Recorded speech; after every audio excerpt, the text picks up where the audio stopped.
जय माता की सभी को। आशा करते हैं माँ की दया से आप सब कुशल मंगल होंगे। आज बात करेंगे एक महत्वपूर्ण विषय के ऊपर जो महिलाओं के लिए है, खास तौर पर कि महिलाओं के लिए वैदिक मंत्रों का जाप वर्जित क्यों होता है। और दूसरी बात यह है कि महिलाओं को शमशान घाट में जाना वर्जित क्यों होता है। ये किसी एक बच्ची हैदराबाद से जुड़ी है, उसने हमसे प्रश्न किया था, तो हमने सोचा चलो इसके ऊपर वीडियो बनाकर ये सभी सब्सक्राइबर से और सभी से शेयर करते हैं। देखिए, महिलाएं जो होती हैं वो शास्त्रों का पठन भी कर सकती हैं, वेदों को भी पढ़ सकती हैं, पर अब जैसे हम महिलाएं हैं, हमने अपने गुरु से, हमारी गुरु माँ भी एक महिला है, और जैसे हमने शाबरी विद्या ली है, हम शाबरी विद्या से जुड़े हैं और शाबर मंत्रों का ही जाप करते हैं। जो शाबर मंत्र हैं उन्हीं से हम, जो दरबार में किसी का किसी भी प्रकार का कार्य, किसी भी प्रकार की क्रिया जो होती है वो उन मंत्रों से की जाती है। अब जो महिलाएं होती हैं, एक तो वैदिक मंत्र बहुत अधिक संख्या पर सिद्ध होते हैं और महिलाएं अपने घर गृहस्थी भी होती है उनकी, उनको छोड़कर इतना समय मंत्र जाप के लिए नहीं दे पाती और फिर वो शारीरिक रूप से भी कमजोर होती हैं। अब जैसे ओम, वैदिक मंत्र जो होते हैं ओम से शुरू होते हैं, ओम। अब आप बोल के देखिएगा, ओम। जैसे ओम बोलते हो तो उनकी नाभि पर जोर पड़ता है, यानी कि उनकी नाभि पर खिंचाव होता है, और उस खिंचाव की वजह से उनका जो गर्भाशय होता है, जो नाभि से लिंक होता है, जुड़ा होता है, उसके ऊपर बहुत बुरा प्रभाव होता है। उसे क्षतिग्रस्त होने की संभावना बढ़ जाती है, डैमेज होने की संभावना बहुत अधिक बढ़ जाती है। जैसे ओम ओम ओम, तो इससे उनकी नाभि पर असर पड़ता है और गर्भाशय डैमेज होने की संभावना इससे होती है। तो बोला जाता है कि जो अपना वंश प्रणाली है, वंश को चलाने के लिए जो प्रक्रिया होती है, वो उसमें कहीं ना कहीं कठिनाई महिलाओं को देखनी पड़ती है, क्योंकि अब नियम है संसार का, वंश तो बढ़ाना पड़ेगा, चलाना पड़ेगा, इसके लिए बच्चे पैदा करने जरूरी होते हैं। तो उस प्रक्रिया में महिलाओं को परेशानी और कठिनाइयों का सामना करना पड़ता है।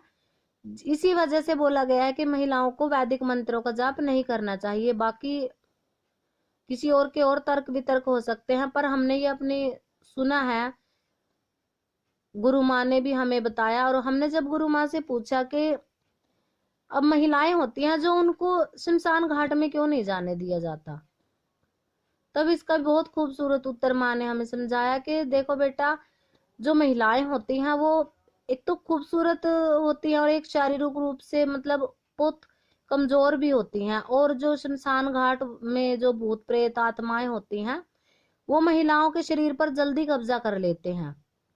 जो अतिरिक्त आत्माएं शमशान घाट में होती हैं वो उनके शरीर पर, जैसे प्रेत होते हैं, उनके साथ हो लेते हैं, इसलिए भी। और दूसरा ये भी कारण होता है कि जब शमशान घाट में जाया जाता है तो परिवार के लोगों में से एक, जिसे किसी का मुंडन करवाया जाता है, तो महिलाओं तो मुंडन करवा के अच्छी नहीं लगती, उनके लिए ये संभव नहीं हो सकता, इसलिए भी उन्हें रोका जाता है। और तीसरा कारण ये होता है कि वो मानसिक रूप से जो सेंसिटिविटी उनकी होती है, मतलब बहुत कमजोर होती है वो। अब वो रोती हैं, रोते रहते हैं, रोना अपना रोक नहीं सकती, तो इस वजह से जो आत्मा है जिसका दाह संस्कार करने के लिए शमशान ले जाया जाता है, अगर महिला वहां पर चली गई तो वो आत्मा मुक्त नहीं हो पाती, शांत नहीं हो पाती। उसका संस्कार, अब जैसे हिंदू धर्म में 16 संस्कार होते हैं, 16 संस्कार में 16वां तो ये दाह संस्कार ही होता है, अंतिम संस्कार जिसको बोला जाता है। इसमें इसी इन कारणों की वजह से, बाकी अन्य कोई कारण भी हो सकते हैं, क्योंकि जानने वाले अधिक हो सकते हैं। हमें जितना ज्ञान है और जितना हमें गुरु से प्राप्त हुआ अपने गुरु माँ से, हम इतना ही आपसे शेयर कर रहे हैं। और आप जिस भी धर्म से जुड़े हैं, आपके धर्म की अलग प्रक्रिया हो सकती है, अलग कारण हो सकते हैं।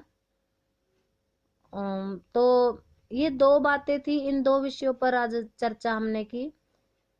तीसरी बात होती है, जैसे शमशान की मिट्टी होती है, कई लोग पूछते हैं इसके क्या कार्य होते हैं। तो ये जैसे काली मिट्टी होती है जिसमें कपास उगाया जाता है, इसमें पोटाशियम, मैग्नीशियम, इन सारी चीजों, ये जो होती हैं भरपूर मात्रा में पाई जाती हैं।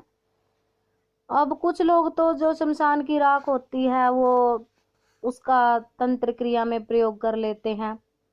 अब जैसे अघोरी लोग होते हैं, तांत्रिक लोग होते हैं जो काली पूजा करते हैं, तंत्र पूजा, तंत्र विद्या से काली माँ को चलाते हैं, वो जैसे इस मिट्टी से, इस राख से, अब आम भाषा में बोल दिया जाता है इसको से लिया, या फिर कहा जाता है कि वश में कर लिया। अब किसी की भी मुर्दे की राख उठा के उसको अभिमंत्रित कर लिया जाता है, जो उन्होंने अघोरियों ने, ये अघोरी लोगों का काम होता है जो शमशान में रहते हैं। इसीलिए महिलाओं से और पुरुषों से ये भी बोला जाता है कि जैसे ही चंद्रमा आकाश में आता है और सूर्योदय